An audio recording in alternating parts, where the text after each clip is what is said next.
नमस्कार दोस्तों, मैं रोहन शर्मा स्वागत करता हूं सभी का आपके अपने चैनल ज्योतिषन वास्तु में। कैसे हैं आप सभी दोस्तों? आज हम बात करने वाले हैं यहां पर शुक्र के राशि परिवर्तन के बारे में।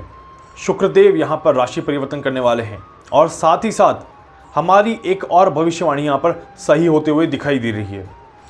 यहां पर जैसा कि अगर आपको याद हो, मैंने कुछ समय पहले मैंने एक भविष्यवाणी करी थी कि साइक्लोन आने वाला है और भारत में या फिर विश्व में कहीं पर भी साइक्लोन इस समय अंतराल में हमें ज़रूर दिखाई देगा। और पूर्व दिशा की तरफ मैंने विशेष कहा था कि दक्षिण पूर्व की तरफ से ऐसे संकेत मिल सकते हैं। यहाँ पर अगर हम देखें दोस्तों, तो यहाँ पर अब अनाउंसमेंट हो चुका है। वेदर रिपोर्ट ये कहती है कि 2 मई से लेके 6 मई तक के बीच में साइक्लोन आता हुआ दिखाई देगा। और मैंने अपनी डेट पहले ही बहुत एक्यूरेटली यहां पर बता दी थी कि 3-4 मई के आसपास ऐसी परिस्थितियां बनेंगी। तो वैसी यहां पर परिस्थितियां बन गई।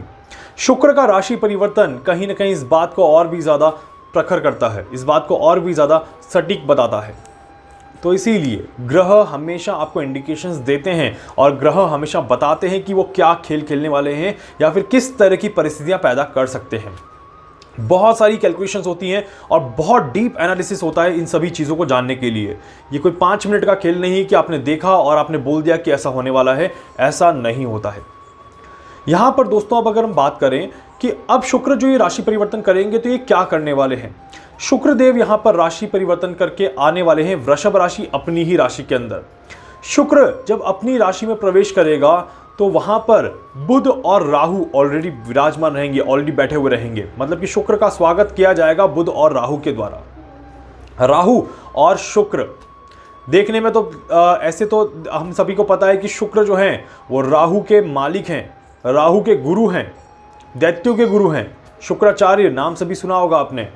बट यहां पर अगर देखा जाए, और बुध जो है वो शुक्र के मित्र हैं, बट राहु और बुध जड़त्व योग बना रहे हैं और उसी में शुक्र यहां पर कहीं ना कहीं अपनी पोजीशन या अपने घर पर अपना वर्चस्व लगाने की कोशिश करेगा, जिस पर राहु कब्जा करके बैठा हुआ है।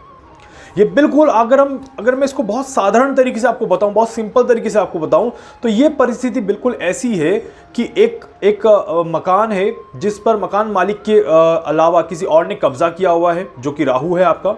और शुक्र जो है वो अपने घर पर अपना कब्जा लेने के लिए आया है यहाँ पर, और बुध उसकी मदद करेगा यहाँ पर। तो बुध जो करेगा वो बीच बचाव करेगा, दोनों के बीच में एक अंडरस्टैंडिंग पैदा करने की कोशिश करेगा। अब देखते हैं कि तीनों ग्रहों की युति कैसी जाती है और कहां पर किस तरह से रिजल्ट हमें विश्व में और भारत देश में देखने को मिलता है। भारत की अगर कुंडली देखी जाए दोस्तों, तो ये जो तालमेल बनेगा, ये जो ग्रहों की युति बनेगी, ये लग्न में बन रही है।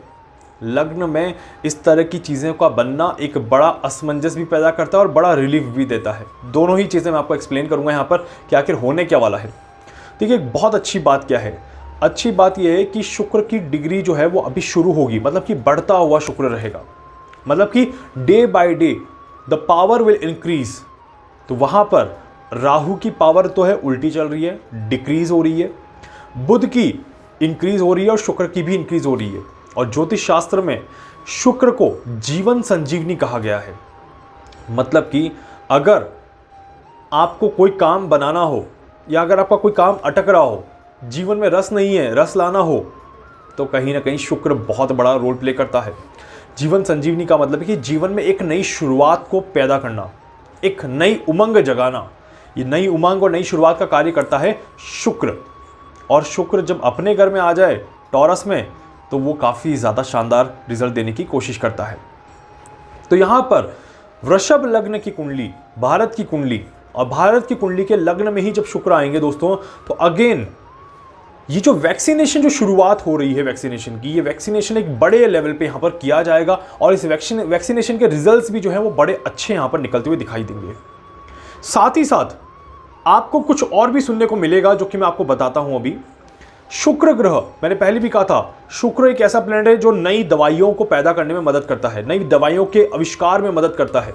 साथ ही साथ अगर हम देखें तो जैसे वैक्सीन, मेडिसिन, इनकी खोज में कोई रुकावट आ रही हो तो शुक्र वहां पर खत्म करता है उन रुकावटों को और नई चीजों को बाहर निकालने में मदद करता है। तो यहां पर भी अगर हम देखें तो ये शुक्र जो है ये कहीं ना कहीं नई मेडिसिन, वैक्सीन या किसी के ट्रायल अगर चल रहे हैं तो उसमें काफ़ी ज़्यादा अच्छे रिजल्ट देगा, बहुत ज़्यादा प्रभाव अच्छा दिखाते हुए यहाँ पर नज़र आएगा। और यहाँ पर अगर देखा जाए तो डेफिनेटली एक बड़े लेवल पे वैक्सीनेशन में सफलता सभी को देखने को मिलेगी। साथ ही साथ साइंटिस्ट को या वो सभी लोग जो रिसर्च कर रहे हैं उन्हें किसी बड़ी खोज में सफलता भी यहाँ पर देखने को मिलेगी। और एक चीज़ और मैं यहाँ पर कहूँगा दोस्तों कि शुक्र के इस राशि परिवर्तन के साथ ही जो 3 ग्रहों की युति बन रही है, ये 3 ग्रहों की युति किसी बड़ी और किसी पुरानी बीमारी के रिजल्ट्स को भी आपके सामने लेके आ सकती है। जी हाँ, मतलब कि कोई ऐसी लाइलाज बीमारी जिसका अभी तक भी कोई पुख्ता मेडिसिन या वैक्सीन नहीं बना है, उसका भी यहाँ पर बन सकता है। ऐसे रिजल्ट्स यहाँ पर देखने को मिलेंगे, मतलब कि कोई बड़ी सफलता यहाँ पर हाथ लग सकती है, ऐसे चांसेस बनेंगे। साथ ही साथ हमारे भारत देश में भी जो संक्रमण दर बढ़ रही है, इस संक्रमण दर के डिक्रीज होने के चांसेस भी यहाँ से बनने लग जाएंगे।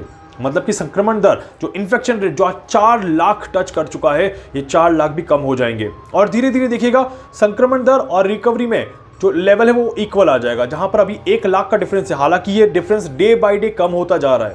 पहले 2 लाख का डिफरेंस था, फिर 1.5 लाख का हुआ, फिर और कम हुआ, और कल जब मैंने नोट किया था तो 1 लाख तक का ये डिफरेंस पहुंच चुका था।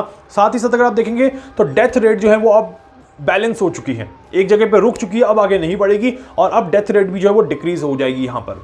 तो शुक्र काफी लेवल पे, अच्छे लेवल पे यहाँ पर अपना काम शुरू कर देंगे। वृषभ लग्न, पृथ्वी तत्व राशि, जल राशि, जल तत्व यहाँ पर मिक्स होगा, तो इसीलिए जो भी चीजें होंगी वो नेचर को ध्यान में रख के यहाँ पर करी जाएंगी।